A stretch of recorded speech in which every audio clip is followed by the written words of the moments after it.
এক গ্রামের রমেশ নামে এক সৎ কৃষক বাস করতেন। তিনি খুব পরিশ্রমী ছিলেন। প্রতিদিন সকালবেলা উঠে মাঠে কাজ করতেন।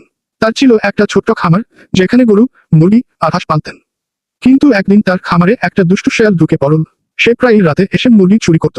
রমেশ বুঝতে পারলেন, এভাবে চলতে থাকলে তার সব মুরগি শেষ হয়ে যাবে। তাই তিনি শেয়াল ধরার একটা বুদ্ধি আঁটলেন। তিনি খাঁচার চারপাশে শক্ত বাঁশের বেড়া দিলেন এবং রাতে ফাঁদের ব্যবস্থা করলেন। শেয়াল যথারীতি রাতে খেতে এল, কিন্তু এবার সে বুঝতেই পারল না যে এটা ছিল একটা ফাঁদ। সে খাঁচার মধ্যে ঢুকে পড়তেই দরজা বন্ধ হয়ে গেল।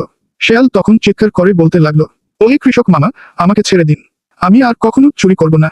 রমেশ হাসতে হাসতে বললেন, তোমার চালাকি অনেক দেখলাম, এবার আমার বুদ্ধি দেখলে।